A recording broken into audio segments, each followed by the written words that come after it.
Labvakar, un esiet sveicināti, godājamie skatītāji. Vēlreiz sveicienu visiem, kas mūs skatās gan tiešraidē, gan skatās mūs arī datoros, kur nu kurā pasaules malā. Darba diena sākusies, un šodien, kā katru dienu 5:00, esam šeit, Blaumaņā 32, lai parunātu par to, ko ir apskatījuši mediji šajā dienā, kam ir pievērsta lielāka uzmanība, un arī par to mēs dalīsimies viedokļos, savā redzējumā un tā tālāk. Runāsim gan par prezidenta kampaņu. Ir mans prezidents.lv, kur tiek vāktas balsis un cilvēki balso un izsaka savas domas, savus viedokļus par to, kuram jābūt nākamajam valsts prezidentam un kādam tam ir jābūt. Runāsim arī par Somiju un kā Somija cīnīsies ar Krievijas propagandu. Tāds interesants piegājiens. Runāsim arī par patriotismu sakarā ar tojošos hokeja čempionātu un ko ir teicis Kirovs Lipmans, arī par to parunāsim. Kā arī vēl par svarīgu tematu, kas interesēs visus velobraucējus, spicējiet ausis, ir pārmaiņas, kas saistītas ar velobraukšanu uz gājēju ietvēm. Arī par to mēs parunāsim. Sāksim ar pirmo tematu par Krieviju. Tad tāds raksts neatkarīgā rīta avīzē par to, ka Krievijā sodīs kroniskus dīgdieņus un diedelniekus. Šī ir jaunākā ziņa, tāpēc mēs viņu tā uzreiz paņēmām. Pirms ķeramies klāt ziņām, ar viesiem jāiepazīstina. Nebēs viens pastapļāpāšs. Ar man šodien kopā būs reklāmas speciāliste, GCD augsts Latvijas direktora Jeļena Brokāne, žurnālists Askalds Rudins, kā arī ekspremjers Induls Emss. Labvakar, un esiet sveicināti. Kā pavadījāt brīvdienas? Pirms ķeramies klāt visiem dīgdieņiem. Ritīgi notalkojāties un brīvā dabā bijāt? Jāsaka, smagi. Sāku ar mājas darbu, pēc tam talka un pēc tam atkal mājas darbu. Kopā iznāca tā, ka jūtu, kad es pastrādāju. Kad darba nedēļa nebija beigusies tajā brīvdienās? Nē. Tā tikai īsti sākās, bet tās ir atšķirīgas. Mainīt darbu intensitāti no garīgā uz fizisko ir ļoti veselīgi, un to vajag piekopt regulāri. Askalds, arī viens no 175 talkotājiem. Es nevaru teikt, ka es būtu bijis tāds ļoti čakls, bet tā, ka mājās nosēdēt, tā arī nav. Jeļena, kā pagāja tavs brīvdienas? Es netalkoju, jo tas nav populāri tā teikt, bet es netalkoju. Jo es, principā, kad es eju ar saviem suņiem staigāt, es parasti eju ar maisu un savācu visu, kas ir riņķī. Jo man liekas, ka talkai jābūt visu laiku, ja, un nevajag piedrāzot to apkārtējo vidi, kas ir. Talka vajag forši, mēs viņu atbalstam un kolosāli, ka cilvēki iet un dara. Bet es domāju, ka regulāri to vajag visiem darīt un par to arī vairāk runāt un nemēslot. Jā, bet man prieks, ka jūs talkotāji 365, kas ir katru dienu... Ziemā nē, ja, tāpēc, ka tur... Bet es arī mežā eju ar maisiņu, kad es eju ar suni, ja, es arī mežā eju ar maisiņu un vācu arī to, kas pēc viņiem paliek. Un tas arī ir ļoti svarīgi suņu saimniekiem arī to piekopt. Ja, un es skatos, ka manā apkārtnē arvien vairāk arī citi skatās, es eju uz mežu ar maisiņu. Saka, nu labi, ok, tad mēs arī ar maisiņu. Mežā nevajag, mežā jūs noplicināt, tas ir barības vielas un tās vajag atstāt mežā. Vajag atstāt, jā? Jā, parkos vajag vākt pilsētās uz trotuāriem, bet mežā tas tikai labi. Labi. Nu jā, bet jau uz taciņas tas mežā. Nu jā, tad ir savādāk. Man nav suņu un man nav ko teikt, tāpēc. Jāpiekrīt profesionāļiem, kam ir suņi. Jā. Jāpiekrīt profesionāliem, jā. Par to Krieviju. Nu, jaunākā ziņa neatkarīgā rīta avīze raksta par to, ka Krievijā sodīs kroniskus dīgdieņus un diedelniekus. Tas gan ir tāds piedāvājums nācis no Sanktpēterburgas likumdošanas sapulces deputātiem, un tad tā iniciatīva ir tāda, ka varētu tos sliņķus kaut kā sodīt. Man gan tā soda forma liekas dīvaina. Ko jūs sakat par šādu veidu? Ko tur var teikt? No Krievijas pēdējos gados nāk tāda kaudzē muļķībām, ka nespēja fiksēt. Teiksim, jaunākais, kas pat jau ir pierims, tā arī bija tikai iniciatīva, ka lūk neizmaksāt pensiju tiem Krievijas pensionāriem, kas dzīvo ārzemēs. Idiotisms, jā, bet tāda iniciatīva ir bijusi. Un tā bija PSRS prakse, pie kuras gribu atgriezties. Es kaut kā neredzu tam attīstību, jo Krievijā pastāv bezdarbs. Ko ar tiem tā sauktiem diedelniekiem iesākt? Bezdarbs nav liels, bet viņš ir. Ja? Un ja PSRS laikā bija pilnīgi cita situācija, ka reāli bezdarba nebija, ka kaut kāds darbs vienmēr atradās, kaut ko pārcelāt, pacilāt, tur, noslaucīt, aizmirst un tam līdzīgi. Ja? Bet tagad tomēr tā nav. Un tad ir jautājums, labi, es noķeru to, teiksim, pusgadu nestrādā. Kā viņi noķers, to ar neviens nezina. Ja? Tā kā es domāju, ka šī iniciatīva vienkārši nosprūdīs. Jo tur ir, realizācija. Teiksim, viena lieta ir pateikt, ka mēs gribētu, bet kā to reāli izdarīt, es īsti neredzu. Un tas mērķis tam visam ir, kā arī šajā rakstā minēts, ir palielināt nodokļu ienākumus.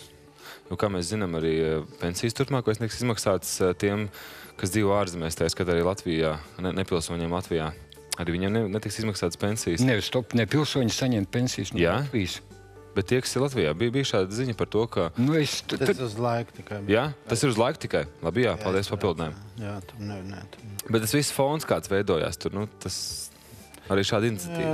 Manuprāt, vajadzētu atturēties komentēt šādu tipu muļķības. Es piekrītu tam teicienam, jo, diemžēl, arī mūsu sabiedrībā ir pietiekoši daudz cilvēku, kas, gribētu kaut ko līdzīgu arī, runāt par to, zinot, ka tas nav iespējams, bet šādi, teiksim, aizrauties ar retoriku un atbildēt uz visām muļķībām, laikam pat nevajag. Es tāpēc izvairos no komentāru par šo tēmu. Es domāju, tas ir acīm redzam muļķība. Jā, bet tautai jau patiks. Tautai patiks. Arī mums daudziem patiks. Jā, populisms, tautai patiks, kur atkal ies balsot, tā kā tādu, kāda tur ir likumdošanas puse, kādu tu var realizēt, kā tu var kontrolēt, par to jau cilvēki jau nedomā, un tas ir tīrs populisms. Tā viss plucināšana.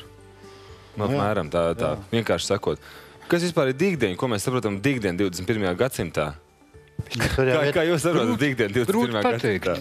Es atceros padomju laiku izpratni par dīgdienu. Tas bija tāds, kas nekur nestrādāja un pārtika sazina no kā. Man, piemēram, viens paziņoja, kurš rīkojās ļoti viltīgi. Viņš oficiāli iekārtojas darbā par kurinātāju. Tas ir oktobra sākums, septembra beigas. Ja? Un tad, kad pienāca apkurses sezonas beigas, viņš uzrakstīja atlūgumu un tā teikt savu pusgadu brīvi staigāja, kur grib. Ja? Un tā, kad pienāca rudens, viņš atkal rakstīja iesniegumu, viņu pieņēma darbā par kurinātāju, un tā tas vairākus gadus turpinājās. Darba devējs gan jau bija laimīgs. Ja šī dienas apstākļos darba devējs būtu laimīgs, jo viņiem nebūtu jādomā par to, ko darīt ar to kurinātāju vasarā, kad viņš nav vajadzīgs. Jā, es atceros savu karjeru. Es arī sāku kā kurinātājs, jo bija jaunākais zinātniskais līdzstrādnieks.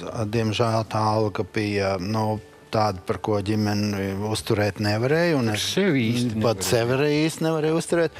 Un tad es, protams, arī kurināju, piestrādāju par kurinātāju. Vajadzēja beigt speciālus kursus, un tad varēja būt zinātniskais līdzstrādnieks un naktī pakurināt.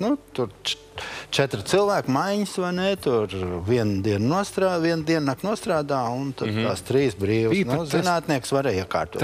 Tas kā dzējolīdz dienā zinātnieks un pētnieks jau naktī kurinātāji. Jā, tas... Labi, liekam punktiem dīgdieņiem, kā jūs teicāt, muļķībām. Tas viss likās tā dīvaini, bet šī bija tāda interesanta ziņa, tāpēc mēs viņu uzreiz arī paņēmām un tāda jaunākā. Ejam uz tādu lokālāku tematu un parunājam par Latviju un par Latvijas nākamo valsts prezidentu. Portāls Mana balss jau pirms nepilnu mēneša uzsāk tādu akciju, izveidojot lapu mansprezidents.lv, kur tad cilvēki var balsot un ieteikt savus kandidātus, kuri viņiem šķiet piemērot valsts prezidenta amatam. Un šobrīd tajā topā, kas ir balsojumā, tā varētu teikt, numur 1 Mārtiņš Bondars, numur 2 ir Vaira Rīķa Fēberga, numur 3 Egils Levits, numur 4 Sandra Kalniete, un tad tā tālāk aiziet viss tas sarakstīns. Par to iniciatīvu kā tādu. Mums ir bijuši gan referendumi, gan mēs esam mākuši balsis par marihuānu, par viendzimuma laulībām arī šobrīd tiek vākts un tā tālāk. Tam ir kaut kāds taustāms pēc tam. Tam ir segums un pamats, ka tagad cilvēki iesaistās, dara, grib piedalīties, bet vai tie politiķi ņem to visu vērā? Vai viņiem tās atnestās balsis kaut ko maina tajā saimē? Nē, cilvēkiem jau šādā veidā piedaloties portālā balsojumiem, jeb radot tādu slēju, jau netiek izmainīta nosacījumu, kā Latvijā var kļūt par prezidentu. Tā labā ziņa, ka jebkurš var kļūt par prezidentu, tas ir ļoti laba ziņa. Bet tā otra ziņa ir tāda, ka ir daudz vienkāršāks ceļš, kā šiem aktīvistiem būtu bijis jārīkojās. Ja viņi gribētu piedalīties prezidenta vēlēšanās, tad viņiem būtu jāpiedalās aktīvi partiju politiskajā darbībā. Būtu jābalotējās vēlēšanās uz Saeimu, jākļūst par Saeimas deputātu, un tad viņam pilnvērtīgi viņi varētu izvirzīt savus kandidātus un arī par viņiem veikt šo darbu, aģitācijas darbu 100 deputātu vidū un panākt, ka viņi tiek ievēlēti. Tas būtu vistuvākais un visrealistiskākais ceļš, kā tu vari ietekmēt dzīvi. Šādi tā ir izklaide vienkārši, jo jūs neesat starp tiem 100, kas to lēmumu pieņem, un tad tā var izklaidēties, protams. Jēna, tavuprāt, ar tā ir izklaide? Ko Indos tikko teica? Tam nav nekāda tāda. Darbība nosacīt bezjēdzīga no vienas puses. No otras puses, cilvēki grib piedalīties arī prezidenta vēlēšanā. Ja? Jo, ja es nekļūdos, tad Lietuvā ir tautas vēlēts prezidents, ja? Un Igaunijā. Igaunijā tāds pats parlaments, bet dažkārt arī pašvaldības piedalās. Bet Igaunijā tā priekšrocība ir kāda. Viņiem nepietiek ar to 51, viņa gadījumā 52 balsis. Ja? Tur vajag to kvalificēto vairākumu. Ja tā nav, tad viņi ņem klāt no pašvaldībām, no kurienes tur vēl, un teiksim, te ir tā, ja ar 100 cilvēkiem kaut ko sarunāt tomēr var, jā, grūti, bet var. Tā kaut kādiem 400 tas ir bezcers, jā. Līdz ar to, teiksim, Igauniem tā procedūra ir labāk noteikti. Jo, un vēl viena lieta ir, kādreiz viena no satveršanas redakcijām paredzēja, ka valsts prezidentu ievēl no deputātu vidus. Un, manuprāt, tā bija pareiza norma, jo šajā gadījumā man vienmēr arī jautāja, kas ir prezidents? Viņa ievēlēja 100 cilvēku, es viņam tur savu balstu neesmu devis. Un ja šī kārtība pastāvē, tad būtu, ka savu pirmo leģitimitātes apstiprinājumu cilvēks gūst, ka viņi ievēl Saeimā. Un tad jau tas ir... Vai Latvijā ir bijis prezidents, kas ir jaunā Latvijas vēsturē? Andris Bērziņš, Saeimas deputāts. Tā bija sakritība. Šajās akcijās nereti iesaistās arī sabiedrībā pazīstami cilvēki. Dažādās akcijās. Un arī šajā par prezidentu ir arī Zana daudz iesaistīsies. Un tāds mazs video klipiņš, minūtes garš, piedāvāja noskatīties, ko viņi saka par prezidentu un kāpēc viņi aicina piedalīties.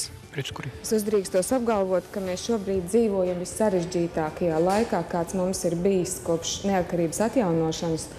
Un tādēļ jautājums par prezidentu ir ārkārtīgi aktuāls. Ir svarīgi, lai prezidents nav viss tikai viens no mums, lai tas ir labākais, ko mēs varam atrast savā vidū. Viņam ir jābūt ārkārtīgi godprātīgam cilvēkam. Viņam ir jābūt gudrākajam, erudītākajam. Viņam ir jābūt tādam, kas spēj savu viedokli paust skaidri un nelokāmi. Tā kā šobrīd internetā ir izveidota mājaslapa Mans prezidents LV, tad katrs no mums var, atverot šo mājaslapu, izvirzīt savu prezidenta kandidatūru vai nobalsot par tur jau izvirzītajiem. Cerēsim, ka mūsu viedoklī ieklausīsies. Vai piedaloties sabiedrībā zināmiem cilvēkiem, tie viedoklī vairāk ieklausās? Vai tas ir tāpat kā, ko es uzdevu pirmo jautājumu, kad iesaistās tikai sabiedrība, pilsoņi? Nē, viedoklī jau ieklausās, visi jau dzird. Ausis nevienam nav aizbāsts, bet tā reakcija jau ir balstīta uz motivāciju. Un tā motivācija jau šādi netiek nekādā veidā aizskarta. Tātad motivācija jau ir politiska. Un tāpēc es vēlreiz atkārtoju, caur politiskām partijām jūs tiekat pie varas. Jūs esat pie varas, tad jūs sākat darboties pēc politiskās motivācijas loģikas.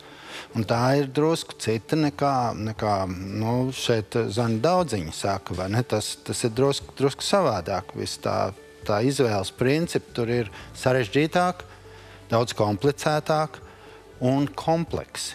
Viņi ietekmē daudz ko uz priekšu, un atskaites punkts tiek skaitīts vēsturē atpakaļ, kur skatās partijas atpakaļ, kā bija tad, ko viens teica un neizpildīja, cits teica izpildīt, tas viss tiek ņemts vērā. Tātad pagātne, esošā situācija un redzējums nākotnē.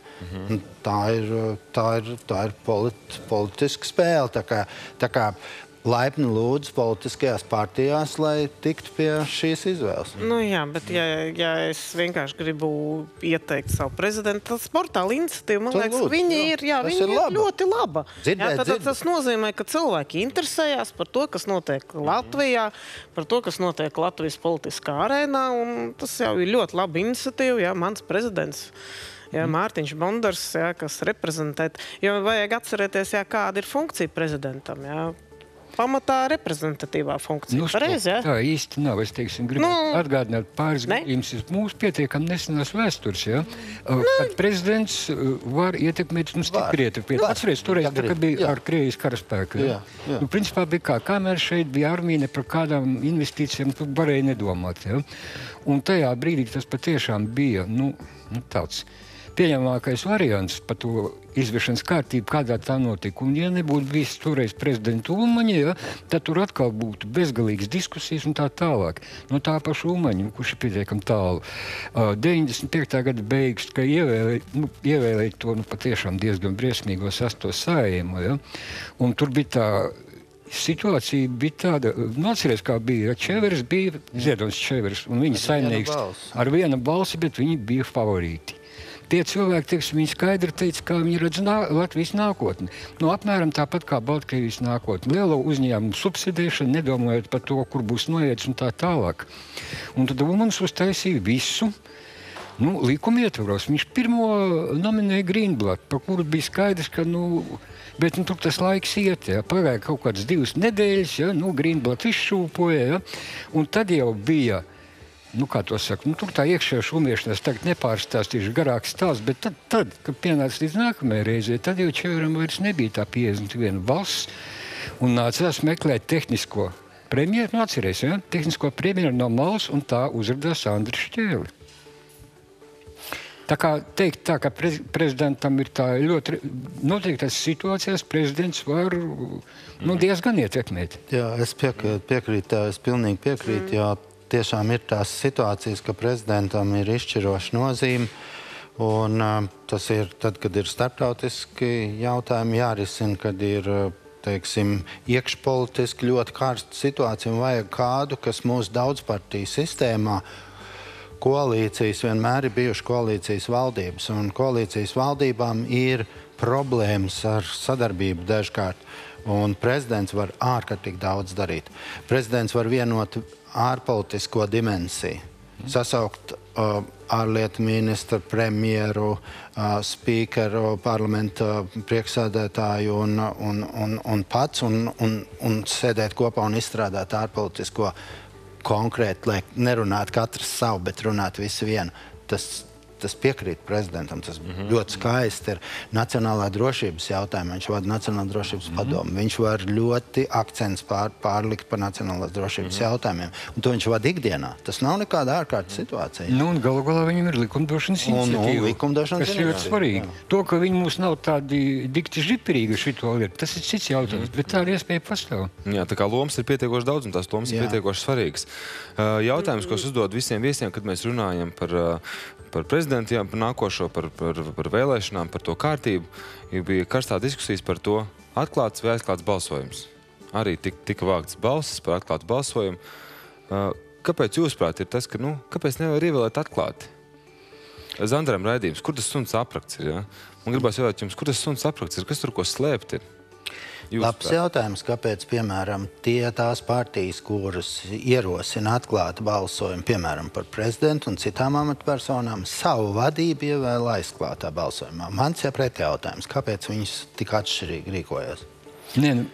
Atbilde ir ļoti skaidra. Ja?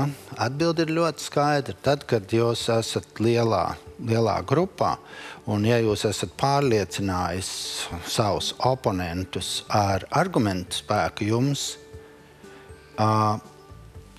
teiksim, strādā argumenti, bet ja jūs pārliecināt ar disciplīnu, tad jums vajag atklāt balsojumu, lai jūs pārliecināties, ka jūsu partijā disciplīna strādā. Tātad faktiski tas ir disciplīnas ieviešanas metodas, vai jūs ieviešat viņu, sacīsim, maigi, tātad ar argumentiem un ticību, ka jūsu deputāti ir visi pārliecināti. Arī tie, kam ir daudz jautājumu, kas visu laiku ceļ kāpēc tieši tā jūs izlēmāt, kāpēc tā un kāpēc tā. Lūk, jo partijas kļūst lielākas, jo viņas kļūst, viņu biedri kļūst, sacīsim, daudzveidīgāki. Tas ir dabas likums, daudzveidības likums, vai ne? Un lielām partijām kļūst grūtāk novaldīt savu kolektīvu, un tad viņām ir jāiet uz atklātu vēlēšanu. Ja Es pieļauju, ka mazas grupas, interešu grupas ir vienotākas un viņas spēj būt pārliecināts, ka ja mēs esam vienojušies un atraduši labāko variantu, ka tā cita arī darīs. Tas ir viens jautājums. Otrs jautājums, ka starp grupām notiek rīvēšanās un ir tādi, kas gatavi pārkāpt otrā grupā. Vai ne? Un tad arī tādā veidā ar to atklāto vēlēšanu jūs uzraugat, lai kāds no jūsu politiskās biedrības nepārkāptu citā biedrībā. Tie ir tie argumenti, ko es redzu atklātai vēlēšanai, bet ja man tā atceros politiskās, kā saka, izglītības pašas sākums, tad, manuprāt, aizklātās vēlēšanas ir demokrātijas pamats, bet varbūt es kļūdos. Jā, jūs domas. Tā ir atkal divi viedokļi. Iekšpus politikas un ārpus. Es esmu pilnīgi ārpus. Man liekas, kāpēc ne? Visi argumenti ir ļoti loģiski, bet no ārpus liekas, tur kaut ko slēpt, kad ir, bet man principā ir vienalga. Bet šim tipiskajam viņam ir... Ka tik kārtīgs cilvēks un rezultāts ir pēc tam, Tam tipiskam spriedumam pavisam normāls pamats. Es, teiksim, būtu gatavs diskutēt, vai, teiksim, ģenerāla prokurors jāievēl atklāt, jo tur ir gluži vienkārši tā ir, prokuratūra ir represīva iestāde, un, teiksim, ja mans balsojums ir, viens, ko es principā riskēju nonākt, nepatikšanās, tādā nozīmē. Bet prezidents taču nav represīva iestāde, es atvainojos, To var, teiksim, 3 reizes pateikt, ka... Varbūt tiek uztverts? Nē, diez vai. Tas ir jābūt ļoti veciem cilvēkiem, kas vēl dzīvo Padomju Savienībā, varbūt, Bet, principā, prezidents nav represija iestāde. Pat tad, ja, teiksim, tu aizies pie viņu un pateiks, visu, ko domā, un arī mazliet no tā, ko nedomā, ko viņš tev, sardzes priekšnieku atsūtīs, vai? Nē, Tā kā prezidenta balsojumam, manuprāt, vajadzētu būt atklātam. Un patiesībā tajā ideālajā variantā, tas nebūs nekad, bet ka vajadzētu būt brīvajam balsojumam. Ka mums nepastāv tāda, frakcijas disciplīna, ka mēs esam izlēmuši, bet brīvais balsojums un atklāts. Manuprāt, tas būtu tas godīgākais variants, bet pie tā mēs vēl sazinu, kad ietiksim. Jā, tas ir tieši tāpēc, ka no iekšējās, no polittehnoloģijas puses raugoties, katrs šāds atkāp no sacīm frakcijas disciplīnas ir vājuma pazīme. Tu zaudē uzreiz divus punktus nākošajās sarunās, jo tevi uzskata par vāju, ar vāju runā savādāk nekā ar stipru. Tāpēc stipra frakcija nekad nepieļaus, ka viņiem ir atšķirīgs pozīcija. Tāpēc, ka tu zaudē nākamajās sarunās. Un to negribu pieļaut. Tas ir vienkārši no polittehnoloģijas viedokļa.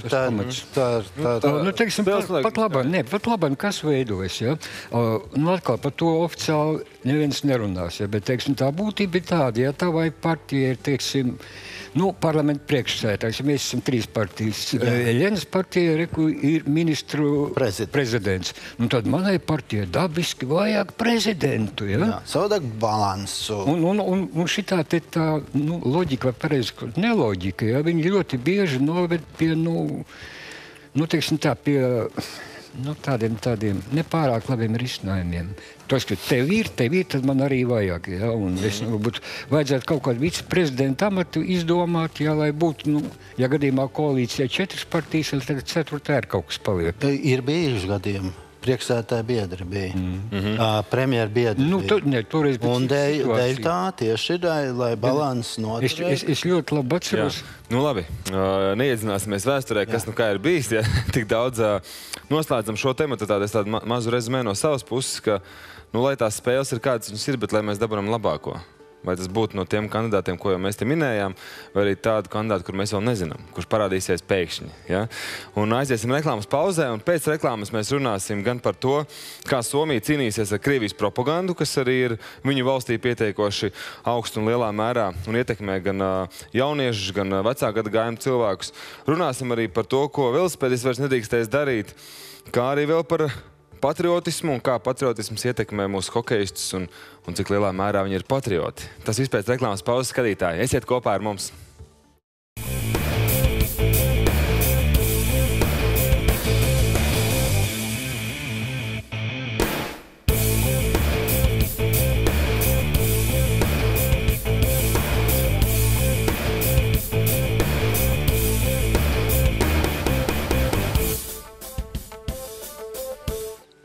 Labvakar vēlreiz, godājamie skatītāji. Esam atpakaļ no reklāmas pauzes, un šajā daļā mēs turpinām ar nākamo tematu par Somiju. Kā Somija cīnīsies ar propagandu, kas arī šajā valstī ir nemazums. Un tad izdevums Kalva vēsta par to, ka izveidos tādu darbu grupu, kas brauks uz skolām, brauks uz universitātēm un pasniegs lekcijas un mācīs, kā tad kritiski vērtēt ziņas un kā izvērtēt, kam ticēt, kam neticēt. Interesants priekšlikums, un tas ir nācis no tā brīža, ka arvien biežāk sāk Somijas politiķi teikto Krievijas mediji interpretēt savādāk. Arī mums Latvijā šeit notiek tā, ka mūsu Rinkevičs kungs pasaka vienu, un no otra flanga mēs dzirdam kaut ko citu, ko viņš ir teicis. Tas nav nekas jauns, un tad Somijam ir tāda ideja. Tā var cīnīties ar propagandu kaut kādā veidā. Mācīt, stāstīt, tam ticēt, tam neticēt. Vai tas ir arī tāds utopiski ideja, ka var kaut ko iemācīt tādu? Ilgtermiņā tas izklausās saprātīgi ilgtermiņā, bet ka tam būtu tūlīt rezultāti, tad acīm redzot Somi savā ziemeļnieciskumā ir nobrieduši uz ilgstošu, pamatīgu darbu informatīvajā telpā un darīt gudrāku sabiedrību. Es domāju, Somijam ir ar ko lepoties izglītības sistēmā, šķiet viņi viena no labākajiem, vai ne, tā kā viņi liekot uz šo izglītības kārtu, ka viņu pilsonis ir izglītots un zinošs, var šādu virzību uzturēt. Bet īslaicīgi tas nevar sniegt nekādu būtisku strauju izmaiņas. Tas būs kampaņveidīgi, kā viņi paši saka, kas ir minēti šajā rakstā. Kampaņveidīgi, man liekas, tur nekas nesanāks. Un nav tie laiki, tā kā mēs gājām skolā, tad bija tā politinformācija. Un tev bija obligāti tur jāsēž tā klasē, un jāklausās, ko tev tur borē, kā tas ir. Un teiksim to, ka tā uztvere, paaugoties, nāca jau drusku citādi. Tas nenozīmē, ka es negāju uz tām politinformācijām, nesēdēju un neklausījos. Kā pats jau domāju, jau drusku citādi. Tā kā man nešķiet, varbūt, ja kaut kur dziļi laukos, kur tā teikt, skolotājs, dakteris un mācītājs ir trīs galvenie cilvēki, varbūt, Bet tādu ātru un lielu efektu es nedomāju. Tā apziņa, ka kaut kas tiek darīts. Arī jau labi. Ja ne tev kā reklāmas cilvēkam, man liekas, ka svarīgi, kas man pārsteidz, ka arī viņiem šī ziņa ir aktuāla. Tad arī viņus skar šī Krievijas propaganda. Un acīm redzot, viņi skar tāpēc, ka tur ļoti daudz cilvēku brauc uz darbu gan no Igaunijas un brauc celtnieki, Piekdienās viņi brauc turp, brīvdienās atpakaļ. Uz Igauniju brauc daudz krievalodīgi. Liekas, ka Igaunija ir 100% igauņi. Tā nav. Viss tā Narvas puse tur ir krievalodīgi. Un tā kā, es domāju, ka tas ir aktuālāks, ka viņus skar šī Krievijas propaganda. Bet kāda tur būs kampaņa veidīgi arī? Labāk darīt jebko, nekā nedarīt neko. Precīzi, jā. Vecais balstas. Arī Latvijā daudz ko mēģina darīt un domā. Un gan trešais TV kanāls, kas būtu paredzēts raidīt krievu valodā un krievu auditorijai. Tā ir tā jaunākā ideja un tāda redzamākā. Šādu kampaņu veidīgu mēģināt Latvijas skolās būt iespējams un augstskolās. Ka nāk speciālisti, nāk mēdīji, eksperti, žurnālisti un stāsta par to, kā uztvert ziņas, kā nolasīt virsrakstus, kā saprast, kas ir tajā saturā iekšā. Jo mums arī šeit redzījumā ļoti bieži ir ziņas tādas, ka virsraksts saka vienu, bet izejot cauri saturam ir kaut kas pilnīgi cits. Un arī sarunskaitā kaut kas cits atklājās. Tādā gadījumā tas ir vienkārši žurnālistu brāķis. Ja virsraksts ir viens un saturs ir pilnīgi cits, tā nevajag... Tā ir realitāte. Jā, bet tā ir non-stopā. Visu laiku, Jāpiekrīt, ka tas ir brāķis. Tas ir brāķis, jā. Es pilnīgi jums piekrītu, ka tas ir brāķis. Bet tas jau ir pie jums, žurnālisti. No šejienes kāpēc jūs tā dariet, jā? Lai atkal to skatītāju, kurš skatās, jā. Tā ir tā cilvēka daba, reaģēt uz neparasto. Un šeit tā mēra sajūta ir jābūt, lai neaizietu no asiņaina virsraksta līdz tam, ka bija bērnu svētki kā rakstiņā. Tur ir tā mēra sajūta jābūt. Bet, protams, par to, ka neparastais piesaist, tā arī veca patiesība. Jā, un tajā ziņā arī tā Krievijas tā doma, ka pasniedzot kaut ko tādu, kas, teiksim, tradicionālam eiropietim ir nezināms, ko viņš dzird pirmoreiz, Protams, ka tas jau vien ir viņa priekšrocības solis, ja? Jo mēs runājam it kā vienā valodā, nu, tā kā vakar Eiropas šeit ziņu, portāli, cilvēki savstarpēji, un viņi dod pilnīgi kaut ko citu. Un tādējādi viņi izsit no līdzsvaru, un tas ir acīm redzot tas mērķis, bet vai to var šādi, nu, aprakstot, ka kā uz to reaģēt, kad publika vairs nereaģēs, nu, tik naivs es neesmu. Es domāju, ka viņi vienalga reaģēs uz atšķirīgo, uz to, kas atšķirās no fona. Nu, te ir viena mana ideja pilnīgi nerealizējama, tāpēc par droši runāt. Ja man būtu vai nu tāda nauda vai tāda vara, ka es to varētu, ja, organizēt pensijas vecumu nepilsoņiem bezmaksas ekskursijas uz Krieviju. Un ne jau Maskavu, bet, teiksim, uz tādu Novgorodu, uz tādu un tā tālāk, ja. Teiksim, tad, kad viņi ieraudzītu, nu, kā tas izskatās realitātē. Un ka ir viena lieta ir televīzija, un, teiksim, cita lieta ir tavs vienaudzis, kas dzīvo, teiksim, 30 km no Novgorodas. Un tur, nu, nav man tāda iespēja, diemžēl. Bet tas būtu efektīvākais. Protams, ka būtu mazāk. Jā, pietiekoši mazāk. Vēl pajautāšu, noslēdzot šo tematu jums par propagandu dzīvojot šeit Latvijā. Jūs to propagandu jūtat savas ādas? Jūtat to propagandu atverot kā žurnālu vai laikrakstu vai portālu? Un savā ikdienā. Precizēt jautājumu. Vietējo? Gan vietējo, gan arī to, kas nāk no austrumiem. Teiksim tā, rietumu un austrumu. Nu, skaidrs, ka no austrumiem, jā, pārslēdzot kanālus, viņa propaganda ir ārkārtīga gudra, ārkārtīga milzīga, caur visu, caur raidījumu, caur ziņām es jau nerunāju, tas jau standartā, ja? Bet pat raidījumā, pat dabas raidījumu, ja? Viņi ir ar propagandu, ja? Un tas ir ārkārtīgi. Un ko te brīdī dari? Tu skaties dabas raidījumu, fans raidījums, un tu jūti, ka tev sāk kaut ko tagad programmēt iekšā. Tu slēdz ārā vai turpini skatīties? Es pārlaižu tālāk, pamatā. Jā, es izmainīju savu vispār, man jāsaka, es mainīju savu nu, teiksim, skatīšanās kultūru un dienas kārtību, un kopš atklāti pamanīju, ka nu, tur ir šī propaganda tajos raidījumos, es arī vairs neskatos tos kanālus. Viņi ir izslēgti no man. Un agrāk es skatījos, man tur patika filmas dažas, un trofeja filmas patika, un vispār dažkārt skatījos. Šobrīd es to esmu mainījis paradumus, jo man ir iekšēja pretestība tam, un es vienkārši uzskatu, ka nu, tā nav informācija man, ja, to, lai skatās kāds cits, kas ar to var tikt galā.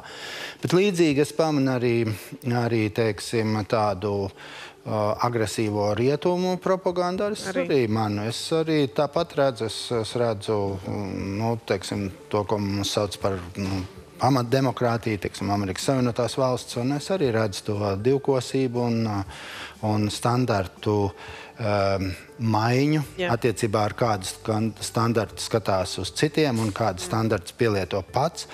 Un to es redzu arī Latvijā. Arī mēs ar standartiem neizturamies pietiekoši nopietni. No standarts ir visiem, tad viņš ir visiem. Tad nevar būt vieniem ir jāievēro, vien pašiem nav jāievēro. Un es redzu arī mūsu raidījumos, kad godprātīgs un godīga informācija tiek piemirsta. Tāpēc, ka mēs esam tajā pusē, un mums jādod informācija tāda, kāds tā kā pieņemts šajā ziņā. Vai ne? Un tad kvalitāti var aizstāt ar pārliecību. Un ja tu kvalitāti, ja zināšanas aizstāt pārliecību, tas jau ir pirmais solis uz kaut ko nepareizi. Vai ne? Tāpēc man nepatīk ne reliģiskie raidījumi, kuri zināšanas aizstāja pārliecību. Man nepatīk arī šie propagandas raidījumi, un es viņus neskatos. Nu, es īpaši daudz televīziju neskatos, bet, teiksim, mūsu ziņas es noskatos, jā, piemēram, tīri panorāma patīk. No Krieviem es skatos galvenokārt to viņu puslegālo dožģi. kur ir, viņi ir nabadzīgi. Bet viņš arī ir, es došu arī paskatos, es paskatos ziņkārības pēc, ik pa brītiņam, vēl tas pats, un Došs arī ir, viņš ir baigi tendenciozi, un nevienmēr, man interesē pēc, es esmu žurnālists arī, un tad man interesē, principā es arī ziņas skatos Facebookā, jo es tad redzu, viņas ir atlasīts jau cilvēku to, ko iešēro, kā tas latviski ir pareizi. Dalās, ka cilvēki dalās ar ziņām, šie dalās ar šīm ziņām, šie dalās ar šīm ziņām, un tā es paskatos no daudzām portāliem, man nevajag nekur ložņāt, un tad tās ziņas ir, un tad viņas saliekās kopā, gan no Ukrainas puses, gan no Krievijas, gan no Amerikas, tur atkal ir propaganda vienkārši vaiprātīgi šajā mirklī, Tā kā, viņi atkal citos vārtos. Te ir viena lieta, ka mums būtu jāatšķir propaganda no klajiem meliem. Teiksim, tas, ka parādās klaji meli, tas jau vairs nav vienkārši propaganda, tā ir tā ļoti melnā propaganda. Tas uzskatāmākais pēdējā laika piemērs ir par to krustā piesisto puisīti Ukrainā. 3-gadīgi puisīti, briesmīgi zvēri pienagloja par to, ka viņš runā krieviski. Un sēž sieviete ar tādu ukraiņu akcentu un stāsta, ka viņa to ir redzējusi, un māte piesēž pēc tanku un pat Slavjanskas. Ja kaut kas tāds būtu noticis par to pēc stundas, pēc 2 runāt visu pasauli.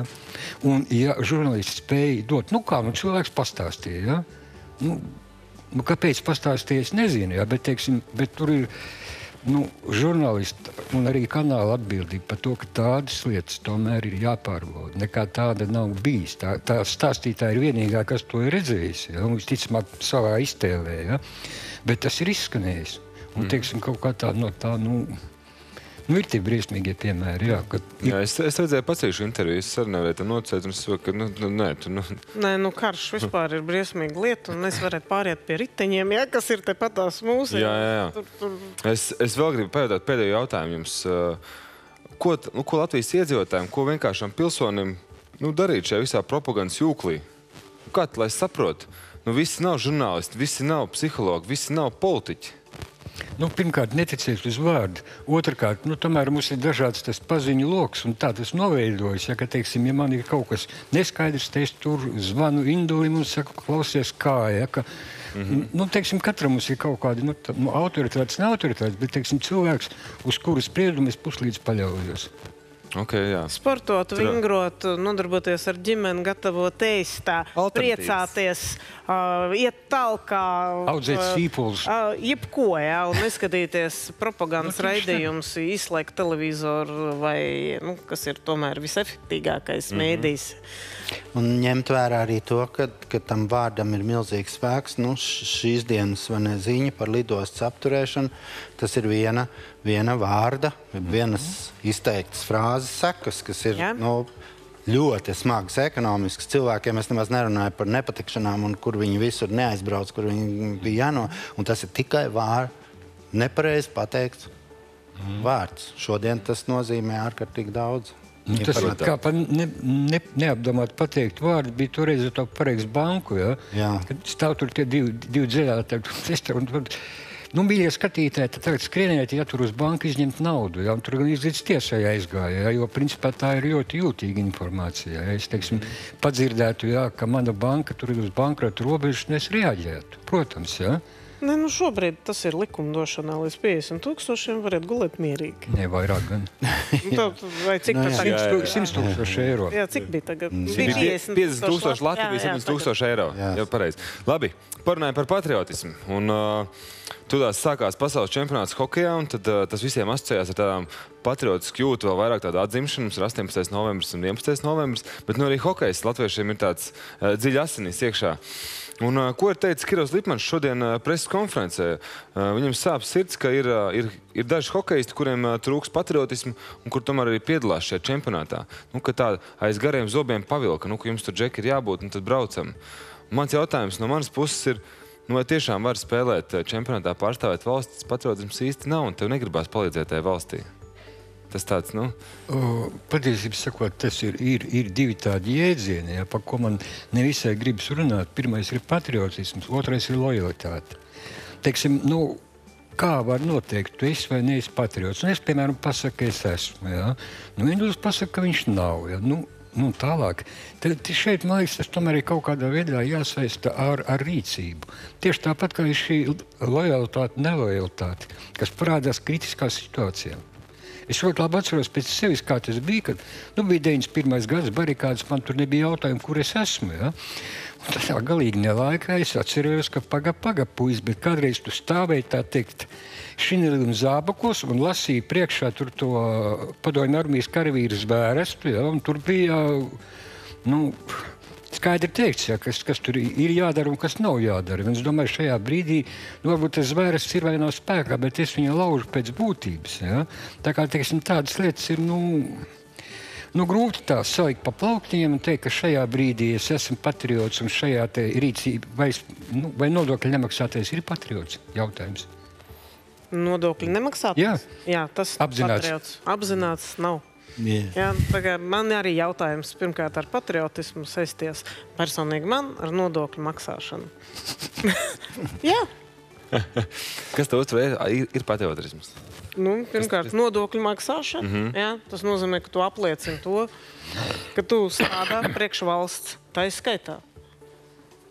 Induli, kas tev prāt ir patriotisms? Es domāju, runājot par šo hokeju, man ir diezgan grūti saprast, jo tad, kad es pieņemu, ka hokeja spēles tagad ir modernās gladiatoru cīņas, vai ne?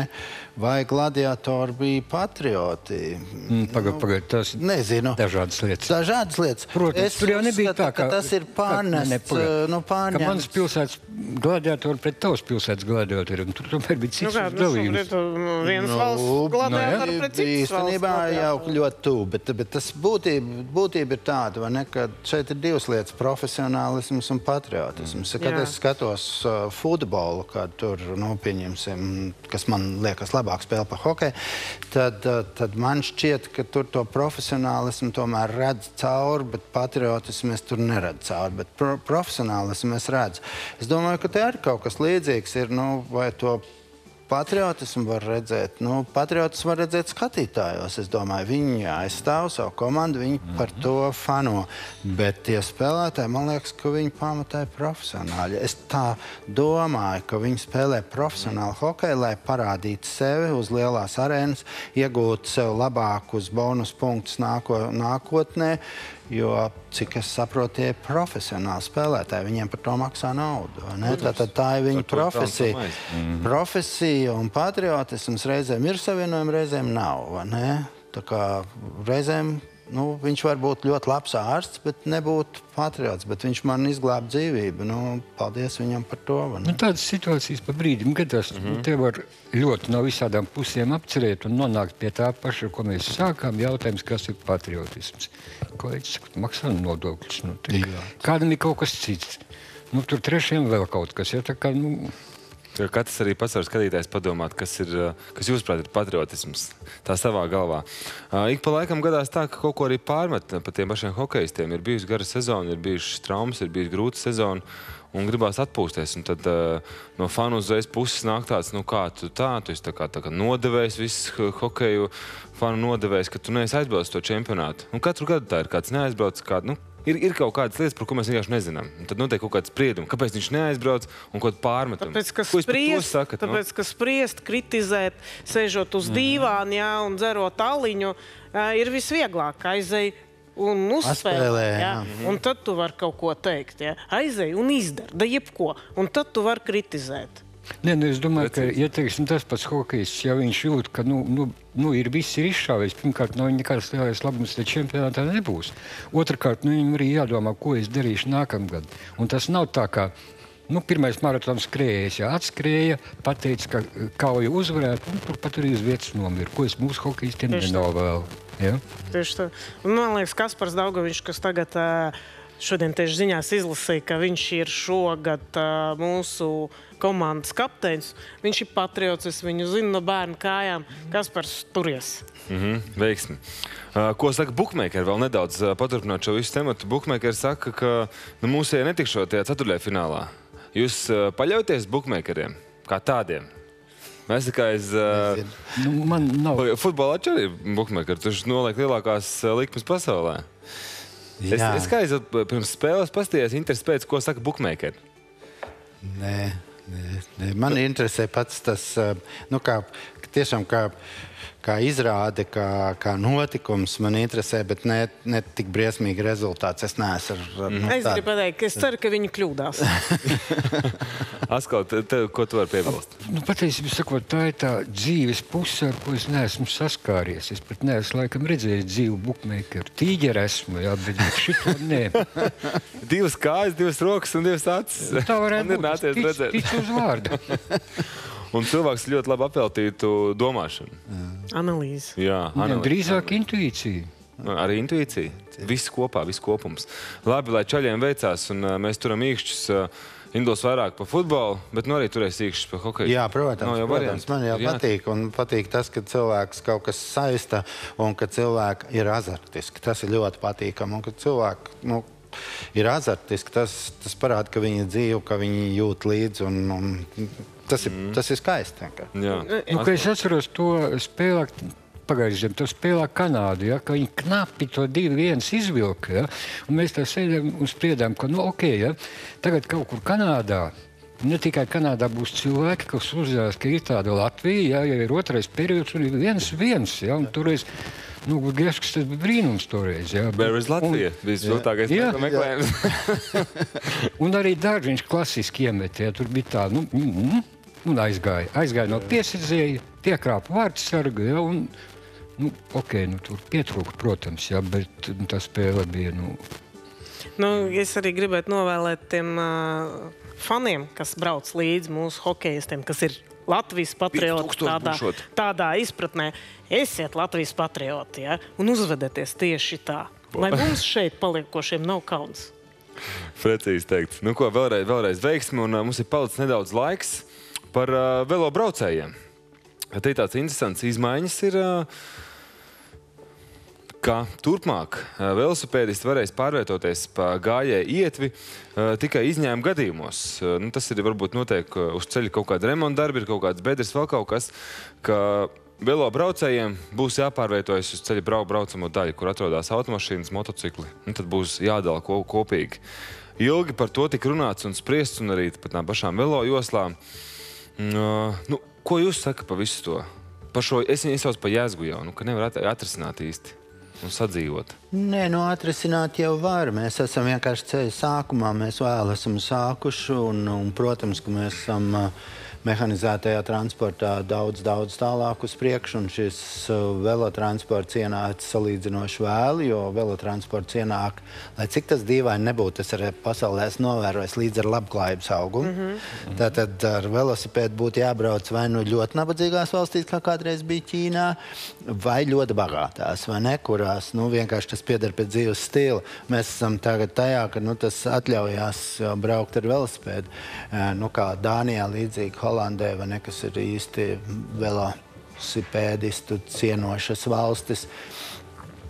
Jā, tie, kas ir pabijuši tur, tie saprot, ka autobraucējiem šādās valstīs braukt ir grūti. Man arī bija ļoti grūti. Es jūtos tā kā bišķu aplenkts, vai ne, kad tev visur brauc velosipēdi un pie tam viņi ir brīvāki uz savā uzvedībā. Tagad mēs velosipēdistus gribam likt uz braucēju joslas, noņemt no gājējiem, konfliktu gājējus velosipēdistus, lai mazinātos, palika tikai bērni. Es saprotu, ka un bērnu pavadošais velosipēdists varētu braukt vēl pa ietvi, jo bērni ātruma nav. Ātruma nav un drošāk arī, vai ne? Tā kā laikam ir pareizi. Tas ir pareizi. Es esmu braucis uz darbu ar velosipēdu. Es zinu, kā tas ir, bet teikt, ka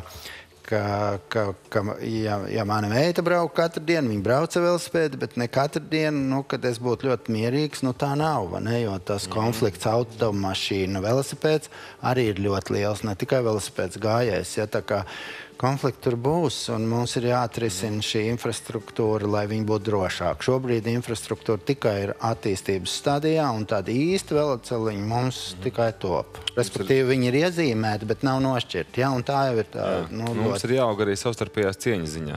Ja mēs katru gadu velosipēdu skaita ziņā augam par 17%, nozīmē arī labklājības ziņā, un tad arī savstarpējās cieņas ziņā jāaug līdzi ir. Jeļģena, tu esi par Rīgu daudz ko zini un pa visām ielām, visu pārējo. Kāds tavs skatījums visu šo ir? Tieši tāds pats kā Indulim, jo tieši tā arī tas notiek. Mēs esam ceļa sākumā, nekur mēs neizbēgsim, un vienmēr būs konflikts starp autobraucēju un riteņbraucēju un vēl gājējs turklāt. Un visiem viņiem mums, un tad, kad mēs esam gājēji, mēs ienīstam vispārējos. Un tagad mēs braucam ar riteni, es kādreiz braucu ar motorolleru.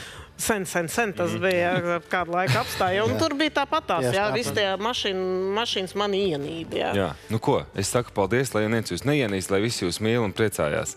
Turam īkšķi par hokejistiem, paldies, ka atnācāt ciemos. Skatītāji, tas šodienai viss. Cieniet citus un citi cienīs jūs. Pavisam vienkārši. Tā līdz rītdienai.